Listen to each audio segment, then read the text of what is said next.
Mendel Lapidus loved to write stories. Stories that made people laugh, cry, and hold their breath in suspense. One day, he wrote a story about a brave boy named Yanki. Yanki lived in a time when the world was a scary place.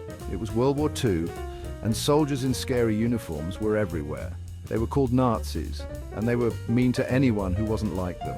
Yanki was Jewish, and the Nazis made life very difficult for Jewish people, but Yanki had a secret weapon, his imagination. He dreamed of a world without Nazis, a world where he could be free. Germany, where Yanki lived with his mother, was a dangerous place. The Nazis had taken over, and their presence cast a dark shadow over everything. Jewish people like me were treated terribly. We weren't allowed to go to the park, to the movies, or even to school. We had to wear special stars on our clothes so everyone knew we were Jewish.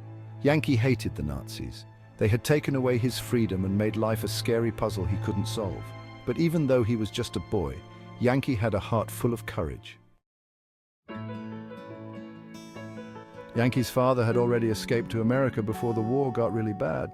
He wrote letters to Yanki and his mother promising to bring them to America soon. I kept every single letter. I would trace my fingers over the words, imagining my father's voice and dreaming of the day we would be reunited. The letters gave me hope. They reminded Yanki that even though things were bad now, they wouldn't be bad forever. America, in Yanki's mind, was a land of freedom and opportunity, a place where families could be together again. One sunny afternoon, Yanki was playing near a tall, imposing gate. It was the entrance to the Nazi headquarters, and a sign warned people to stay away. I knew I shouldn't go near the gate, but I was curious. I wanted to see what was on the other side, what secrets the Nazis were hiding.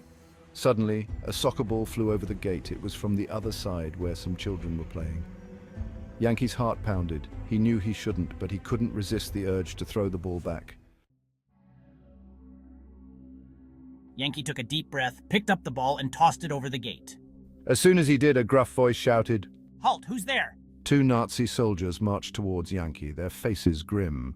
Yanki froze, his mind racing. He had been caught breaking the rules, and he knew the Nazis weren't known for their kindness. "What are you doing here?" Yanki tried to explain about the ball, but the soldiers didn't believe him. They grabbed him by the arms and dragged him through the forbidden gate. Meanwhile, Yanki's mother waited anxiously for her son to return home. Every tick of the clock seemed to echo louder in the silence of the house, amplifying her worry. She had prepared his favorite meal, hoping to see his smile as he walked through the door. But as the hours dragged on, her hope began to wane. When he didn't show up by nightfall, her heart sank. She had heard rumors of disappearances, but she never imagined it could happen to her family. She knew something was terribly wrong. The fear gnawed at her, making it hard to breathe. She tried to stay calm, but the uncertainty was unbearable. I can't just sit here and do nothing. The thought of Yanki out there, possibly in danger, was too much to bear. I have to find him. She resolved to take action, no matter the risks. Her love for her son gave her the courage she needed. She bravely went to the Nazi headquarters, a place that instilled fear in everyone. The building loomed large and intimidating, but she walked in with her head held high. Demanding to know what had happened to her son, she faced the soldiers with unwavering determination. Her voice was steady, but her heart raced. The soldiers laughed at her, mocking her desperation. They saw her as just another helpless woman, but they underestimated her resolve. But she stood her ground. She refused to be intimidated, her love for Yanki giving her the strength to confront them. You must tell me where my son is. Her voice... She needed answers, and she wouldn't leave without them. Finally, they admitted they had taken Yanki. The truth was a bitter pill to swallow, but at least she knew he was alive. They threw her in jail for daring to question them, but even behind bars, her spirit remained unbroken. She knew she had to stay strong for Yanki, but they couldn't break her spirit. Her love for her son was a beacon of hope, guiding her through the darkest times. She knew she had to be strong for Yanki. Every moment she spent in that cell, she thought of him and drew strength from their bond. I will not give up. Yanki needs me. Her resolve was unshakable. She would do whatever it took to reunite with her son, no matter the cost. Back inside the Nazi headquarters, Yanki sat huddled in a cold, dark cell. He was scared, but he refused to give up hope. He knew his mother would be looking for him. "I have to stay strong. Mother will come for me." One day he overheard some guards talking. They were planning to take a trainload of Jewish prisoners away the next morning. Yanki knew he had to escape before then. He looked around his cell, desperate for a way out. There was a small window, but it was too high to reach. Then he had an idea. I have to try. It's my only chance. Yanki gathered all his strength and started jumping. He had been planning this moment for weeks. Every night, dreaming of the day he would finally break free from the oppressive walls that held him captive. Each jump was fueled by a mixture of hope and desperation, his young heart pounding with the intensity of his desire for freedom. He jumped and jumped until his hands finally grasped the edge of the window. The cold metal felt like a lifeline, and he clung to it with all his might. His fingers ached, but he didn't let go. He knew this was his only chance. He pulled himself up and squeezed through the opening. The window was small, barely big enough for his slender frame, but he managed to wriggle through. His clothes snagged on the rough edges, tearing slightly, but he didn't care. The fresh air on his face was a promise of the freedom that lay just beyond. Almost there. Just a little more. Yanki whispered to himself, his voice barely audible over the sound of his own labored breathing. He could see the ground below, the grass swaying gently in the breeze, and it gave him the strength to push on. He ran as fast as his legs could carry him, his feet pounding against the hard ground.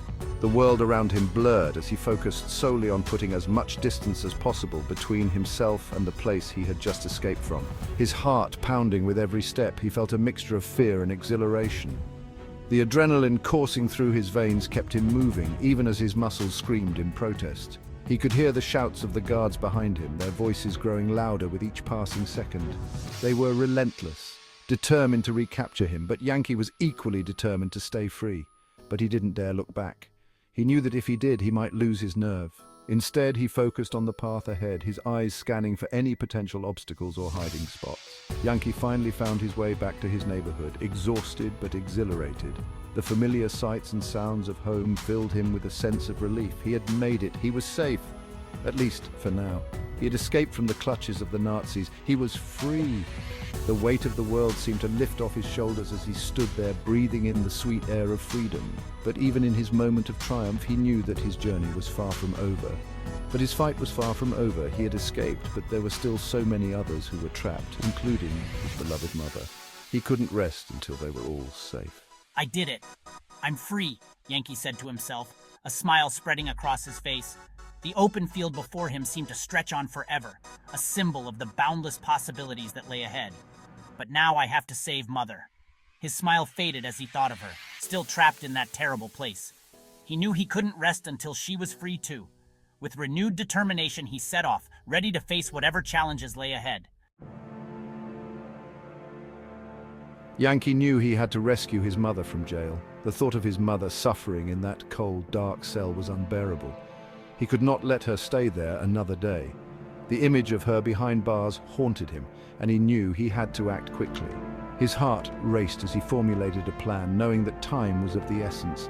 He gathered his friends, and together they came up with a daring plan.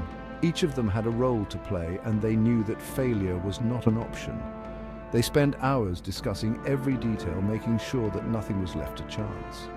The bond between them grew stronger as they prepared for the mission, united by their common goal.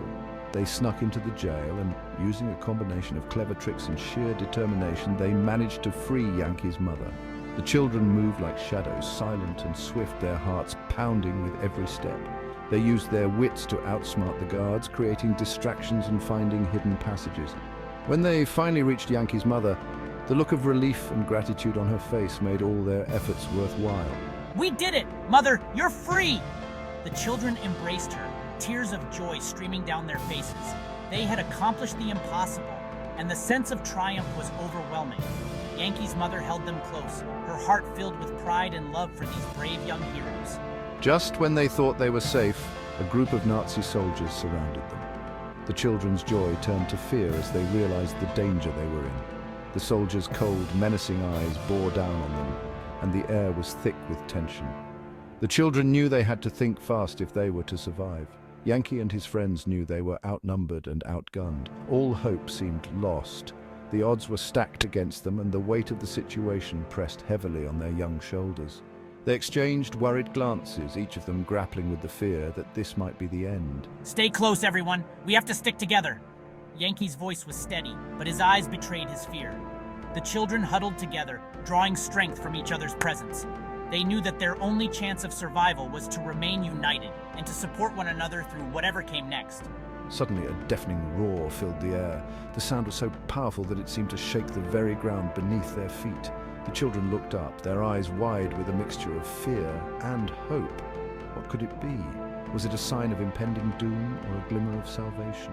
A squadron of Israeli soldiers, their faces determined, swooped in from the sky in fighter jets. The sight of the jets filled the children with a renewed sense of hope. These were not just any soldiers, they were their saviors, come to rescue them from the clutches of the Nazis. The children's hearts soared as they watched the jets maneuver with precision and grace. They had come to fight the Nazis and liberate the Jewish people. The soldiers moved with purpose and determination, their mission clear. They engaged the enemy with unwavering courage, their actions a testament to their commitment to justice and freedom. The children watched in awe as the battle unfolded, their spirits lifted by the bravery of their rescuers. Look, we're saved! The children's voices rang out with joy and relief.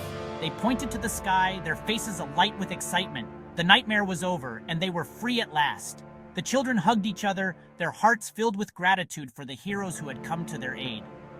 They knew that they would never forget this day and the bravery that had brought them to safety.